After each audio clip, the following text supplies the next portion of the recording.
हम सिर्फ उन लोगों तक नहीं पहुंचेंगे जिन्होंने इस घटना को अंजाम दिया है, हम उन तक भी पहुंचेंगे जिन्होंने पर्दे के पीछे बैठकर हिंदुस्तान की सरजमी पर ऐसी नापाक हरकतों की साजिशें रची हैं।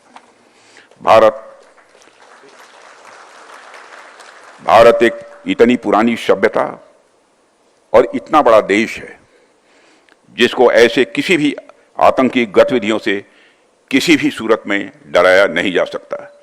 ऐसी हरकतों का जिम्मेदार और इसके जिम्मेदार लोगों को आने वाले कुछ ही समय में जोरदार तरीके से नजर आएगा। मैं देशवासियों को आश्वस्त करना चाहता हूं।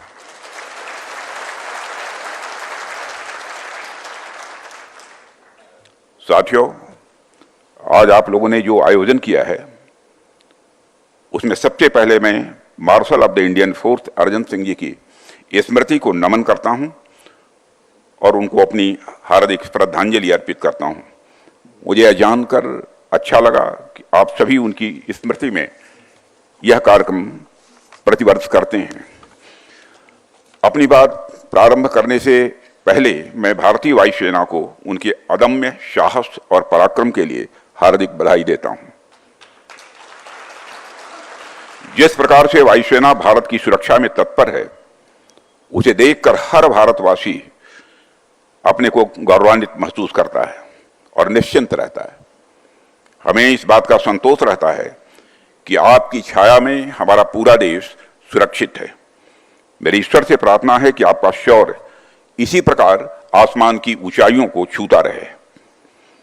आज आपने जो यहां पर चर्चा के लिए, बातचीत के लिए विषय रखा है, transformation of the Indian force, मैं समझता हूं कि यह विषय न केवल हमारी एयरफोर्स की अब तक की पूरी यात्रा को अपने भीतर समेटता है, बल्कि यह आने वाले समय में इसकी भूमिका को और सशक्त करने के डिस्कोर्स को भी हमारे सामने रखता है।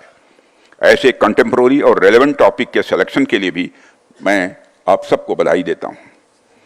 साथियों, आज मैं खुद को गौरवान्वित महसूस कर रहा हूं कि मुझे ऐसे ऐतिहासिक व्यक्तित्व के बारे में अपनी बात रखने का अवसर आप सबने दिया है। यह हम सबका सौभाग्य है कि अर्जन सिंह जी जैसे विजनरी मिलिट्री लीडर्स इस देश में पैदा हुए। उनकी लीडरशिप, उनका विजन और देश के प्रति उनका समर्पण इनक्रेडिबल रहा है। वो अपने दौर के एक विजनरी मिलिट्री लीडर तो थे ही, उनका विजन आज भी उतना ही रेलेवेंट है और आज भी वह भारतीय वायुसेना के लिए और हमारे युवाओं के लिए किसी इंस्पिरेशन से कम नहीं है। उनकी जीवनी अपने आप में इतनी मोटिवेटिंग है जो आने वाली कई पीढ़ियों तक हम सभी को इंस्पायर करती रहेगी। मैं देख रहा था कि केवल 19 साल की उम्र में ही उनका सिलेक्शन प्रतिष्ठित रॉयल एयरफोर्स कॉलेज के लिए हुआ था और वहां उनका प्रदर्शन इतना उत्कृष्ट था कि उन्होंने अपनी कक्षा में शीर्ष स्थान प्राप्त किया था। फिर उसके बाद जैसे ही सेकंड वर्ल्ड वॉर की शुरुआत हुई, उसमें उनके स्क्वाड्रन को इम्फाल भेजा गया था, जहां पर उन्होंने अराकान अभियान के दौरान असाधारण नेतृत्व का परिचय दिया। उसके बाद 15 अगस्त 1947 को आज़ादी की इस ऐतिहासिक अवसर पर अर्जन सिंह जी ने 12 टेम्पेस्ट विमानों के साथ एक भव्य फ्लाई पास्ट का भी नेतृत्व किया था। साथियों, लोगों के पास आर्म्ड फोर्सेज में आने के अलग अलग कारण हुआ करते हैं, लेकिन कुछ लोग ऐसे होते हैं जो बने ही आर्म्ड फोर्सेस के लिए होते हैं। अर्जन सिंह जी वैसे ही थे और इसका पता हमें इस बात से भी चलता है कि जब सेकंड वर्ल्ड वॉर की शुरुआत हुई तो उन्होंने खुद ही रिक्वेस्ट किया था कि मुझे मोर्चे पर भेजा जाए, मैं जंग में जाना चाहता हूं। वह समस्याओं से भागने वाले व्यक्ति नहीं थे, वह समस्याओं का डटकर सामना करते थे। शायद यही कारण है कि आज इतिहास में उनका एक विशिष्ट स्थान बना हुआ है। साथियों, इतिहास में ऐसे बहुत कम लोग होते हैं जो इतिहास का हिस्सा भी होते हैं और इतिहास का निर्माण भी करते हैं। अर्जन सिंह जी उनमें से एक थे। 1965 में पाकिस्तान के खिलाफ युद्ध में जो उनकी भूमिका रही है, उससे हम सब अच्छी तरह परिचित हैं। यह उनकी विजनरी लीडरशिप का ही उदाहरण था कि महज 1 घंटे के अंदर इंडियन एयरफोर्स की दुश्मन के खिलाफ काउंटर अटैक उन्होंने प्रारंभ कर दिया। इस महत्वपूर्ण युद्ध में उनकी इनक्रेडिबल लीडरशिप और विशिष्ट सेवा के लिए अर्जन सिंह को भारत के दूसरे सर्वोच्च नागरिक सम्मान पद्म विभूषण से सम्मानित किया गया। बाद में 1966 में चीफ ऑफ एयर स्टाफ से प्रमोट कर उन्हें एयर चीफ मार्शल बनाया गया और अर्जन सिंह जी भारतीय वायुसेना के इतिहास में इस प्रतिष्ठित पद पर प्रमोट होने वाले पहले अफसर बने।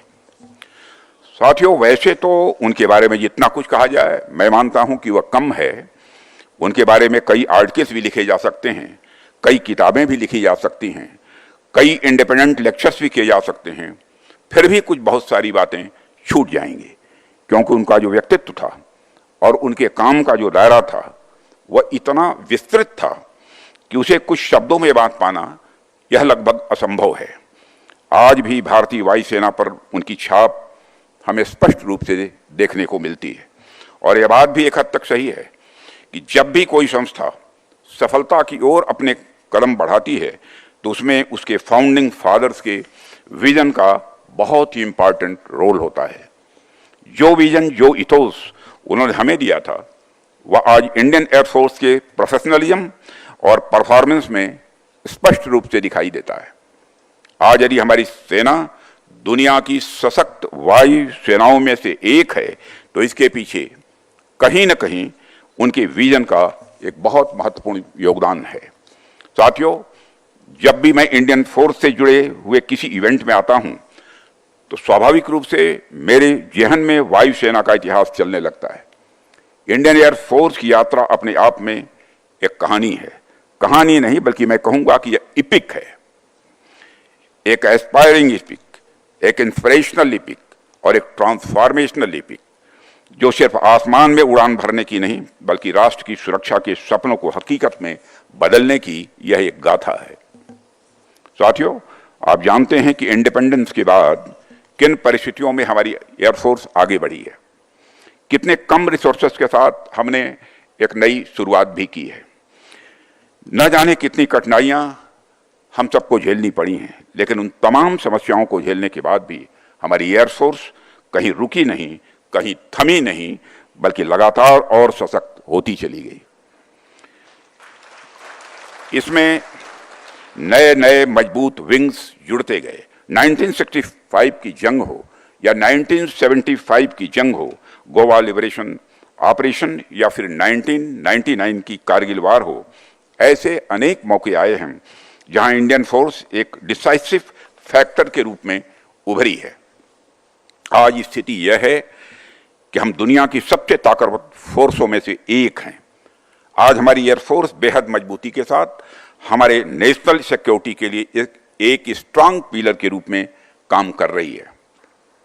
साथियों, यह कहने की आवश्यकता नहीं है कि नेशनल सिक्योरिटी किसी भी देश के लिए सबसे महत्वपूर्ण यह मुद्दा हुआ करता है। कोई भी राष्ट्र तभी विकास कर पाता है जब उसकी सीमाएं सुरक्षित हों और जब वह आंतरिक रूप से सिक्योर हो।